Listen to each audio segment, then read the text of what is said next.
Howdy, I just finished cleaning out the garage yesterday to try and make room for this CNC machine in this big box here.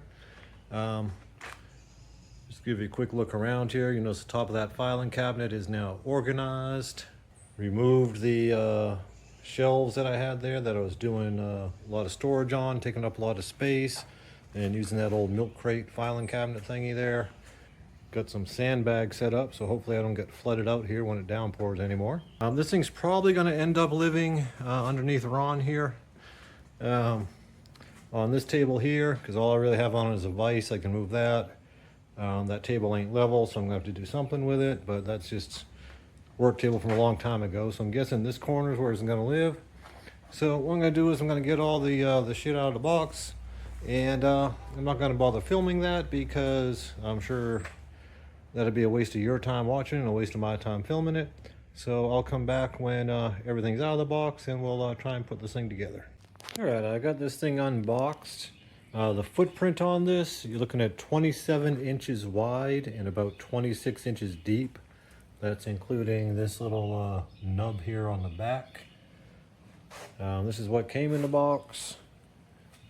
We got the top doohickey, controller thingy, power supply, some bolts, and a bunch of randoms in that bag there.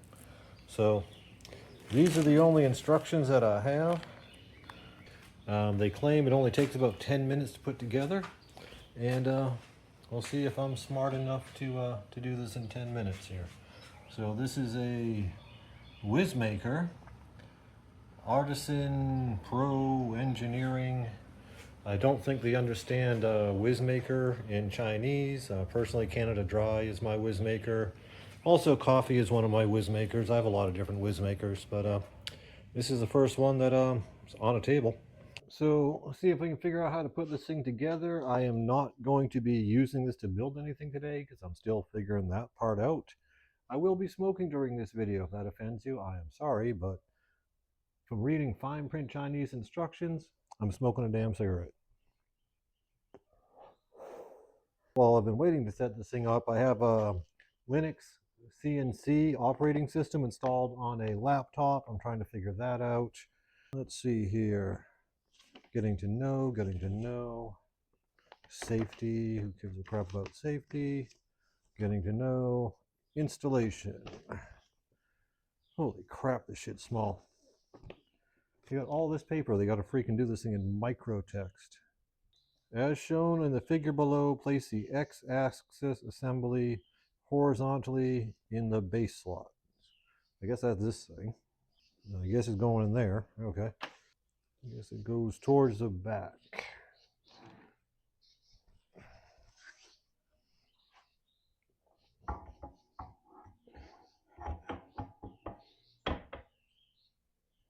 All right, and it wants to fall over.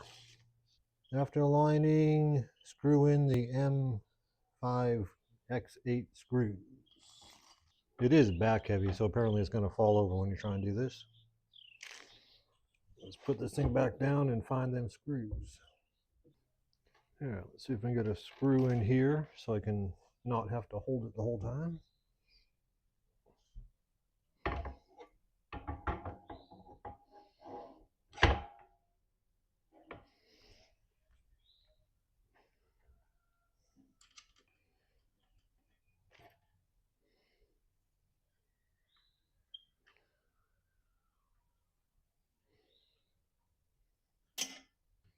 Very nicely machined. There's no stress at all putting that screw in. All right, yay, now I don't have to hold it. Get one on the other side and then we'll get this done. All right, I'm gonna pause the video while I put in the other 6 screws. All right, I had to break out the wife's magnifying lamp here, try and read this stuff. But next step is to take this cable, remove this little cable clamp here, which uses a different size Allen wrench. Second smallest size for this.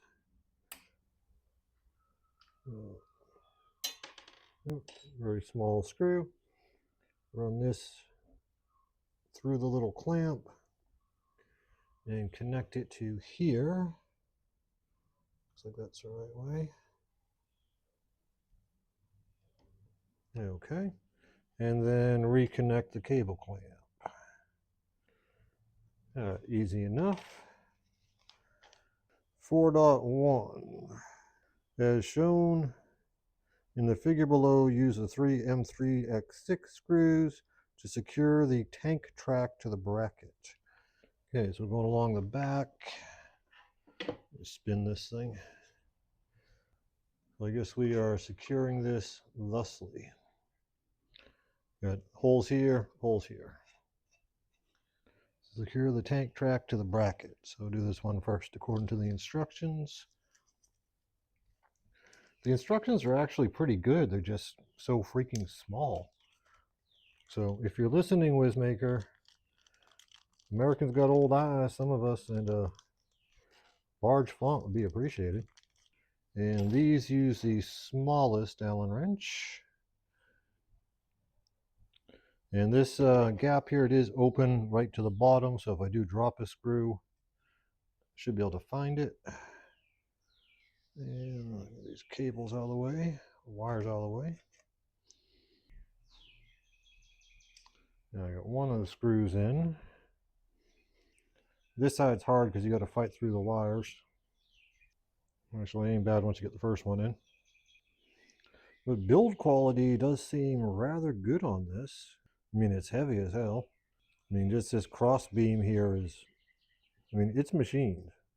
This isn't like, you know, rinky-dink plastic stuff here. Everything is metal. At least everything I've touched so far. Bit of a slack issue here. First screw in on that. So far, nothing has been really complicated on the install. Like I said, other than trying to read the instructions. I probably will continue to bitch about that because it doesn't cost you much more to make print bigger. Spend all this money milling this machine and then you make the instructions so small nobody can freaking read them. Just make sure I'm not pinching any wires while I put this last one in here. All right. And then we hook up the cables. They are obviously keyed, so that should not be a problem. Green one's a little bit tight here. There we go. Got a little bit of slack out of it. There, that's in. And this guy, which way do you go? If you're doing this, you might want to stretch the cables before you put a bend in it. Make sure you got enough slack on this. All right, that is locked in. Yeah, what's the next thing we got to do here? Secure the spindle holder to the spindle assembly using M6x60 screws. Yeah, that's these big boys here. Now I've got 2 screws left over of these 3x6s. All right, let's move this thing around. Yeah, so this is sliding freely here. Looks like they, okay. They just machined that right on there, all right. Assuming this will only go one way. All right, I'm at the stage where I am inserting the, mounting the spindle to the base. You want to use this set of screw holes right here. Not this one, you want to use this one, not that one. And these are just mounting ones, so there's not actually holes there. So you want to aim for that guy right there. All right, I have the spindle bracket mounted here. It does not give any advice in the instructions that I've seen on how high or low this should be. Right now it's just resting on the cable and that don't seem right. So I'm just going to go up about 1/8 of an inch, 1/4 of an inch so there's no strain on that cable and tighten the bugger down. I guess we'll find out later if I did it right. Okay, next step is to install the spindle power supply cable, which actually plugs in on this side of the unit. So I just loosened it up so I can spin it around and put it in right. All right, got that twisted around the right way here, and that plugs in to that hole right there. Not sure what the white hole's for, but I'm sure we'll find that out soon enough. All right, so next step is going to be to install this handle holder to these two holes right here, basically like that. I'll get that done, be back in a second. All right, I have that mounted there. I did miss a step because I had the page folded, and that was simply to install that little connector there to the back motor thingy or motor controller. That is the end of the instructions. So after you install that little handguard clip, it ends. So I got all this shit left over here. So I guess I will try and figure out what all this other stuff is online. But that is your basic assembly. Just see what else we got here. Looks like we got some bits, like 6 bits there.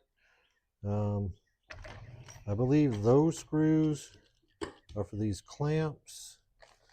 That's obviously the controller unit.